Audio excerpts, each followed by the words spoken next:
Por Chavarría paso lento, donde Tacuarita guarda su cuento.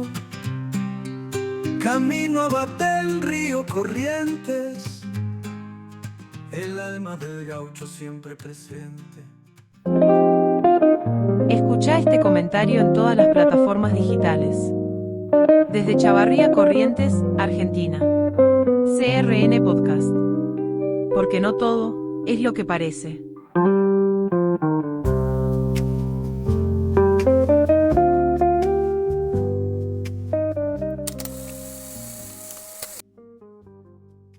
¿Cómo les va? ¿Qué tal? La política argentina nos regala cada tanto escenas que parecen calcadas de una obra de teatro que se repite hasta el cansancio. Lo que pasó el fin de semana pasado en la provincia de Buenos Aires entre el PRO y su alianza con La Libertad Avanza es un claro ejemplo de esto.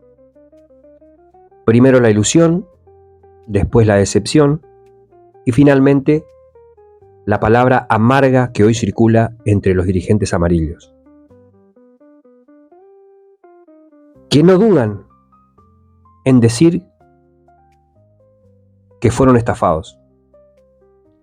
Lo curioso es que todos lo veían venir, todos lo intuían, pero aún así avanzaron convencidos de que el salvavidas Milei podía devolverles el aire que habían perdido después de tantas derrotas. Y lo que terminó ocurriendo fue lo contrario, un hundimiento más profundo, un golpe que no solo afecta en lo electoral, sino también en lo simbólico, porque pone en cuestión la identidad misma de un partido que supo gobernar la nación, la provincia y por mucho tiempo la ciudad de Buenos Aires, y que ahora se debate en la confusión. La derrota en la provincia de Buenos Aires dejó heridas difíciles de cicatrizar. El PRO no solo perdió bancas, también perdió terreno en lugares que parecían firmes.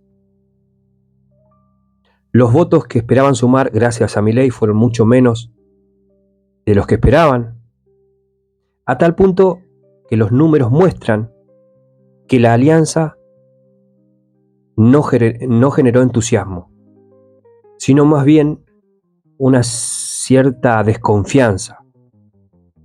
Muchos votantes tradicionales decidieron quedarse en sus casas y no ir a votar, o directamente no apoyar la boleta conjunta. Lo que quedó expuesto es que una parte importante del electorado amarillo nunca se sintió cómodo con este pacto, y que el supuesto efecto multiplicador que se prometía terminó en una resta encubierta. Esos resultados encendieron la alarma y empezaron a aparecer las recriminaciones y los reclamos.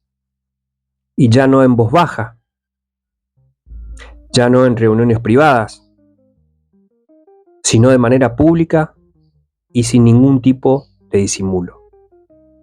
La queja es que Milei humilló, despreció y maltrató a los dirigentes del PRO, y que encima lo hizo de la peor manera, cuando el partido más necesitaba un gesto de generosidad para salvar los trapos en la provincia más poblada del país.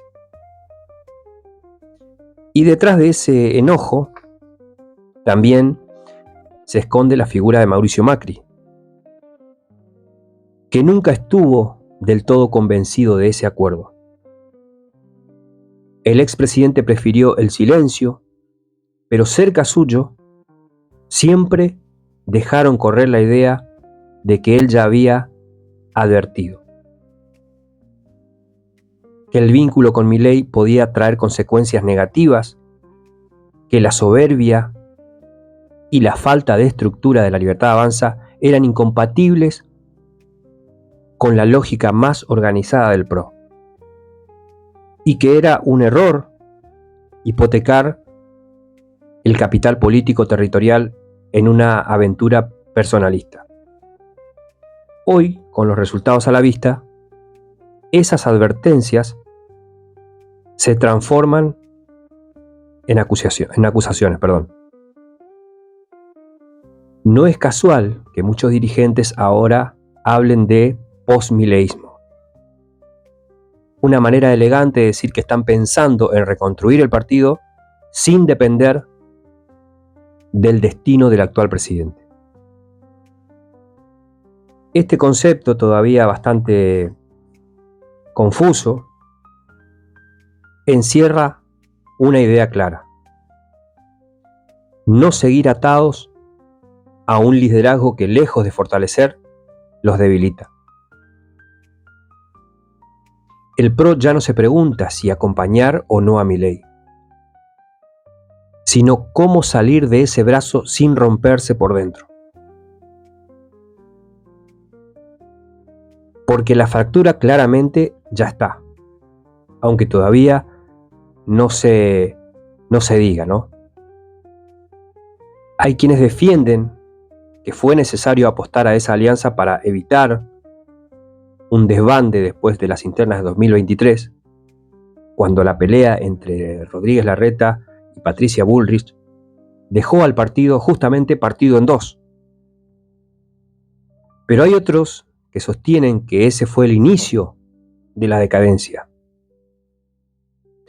que buscar en Milei un salvador fue la peor decisión, y que ahora la prioridad es recuperar una identidad propia sin depender de nadie. Entre esas dos miradas se mueve hoy el PRO, intentando no desaparecer de la escena política mientras organiza el discurso que vendrá. El golpe electoral también expone el desgaste de Milei.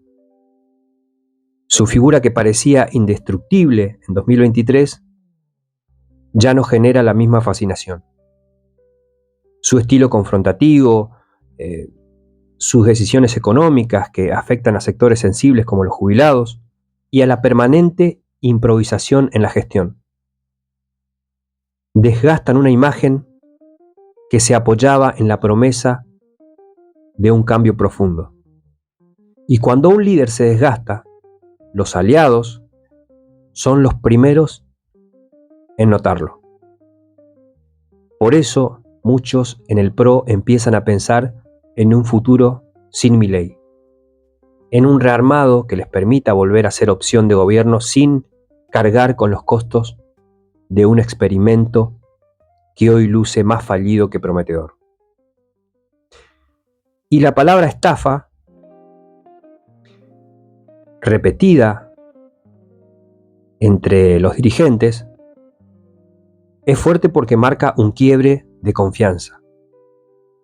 No se trata solo de perder una elección, eso puede pasarle a cualquier fuerza política. Se trata de sentirse utilizado, de haber puesto estructura, fiscales, territorio, para que el socio mayoritario se lleve los laureles en un distrito y los deje desangrados en otro. Esa sensación de haber sido maltratados es lo que explica el tono amargo que domina las conversaciones internas. Y también la voluntad de dar vuelta a la página. Nadie sabe qué significa exactamente el postmileísmo, pero sí hay una certeza: seguir pegados a este barco no parece ser opción para la mayoría. La política es dinámica y lo que hoy parece un final puede convertirse en el inicio de otra etapa. El PRO, más allá de su desgaste, conserva dirigentes, conserva intendentes, conserva gobernadores, una base social que no desapareció del todo. ¿Podrá el PRO capitalizar este caudal en una propuesta renovada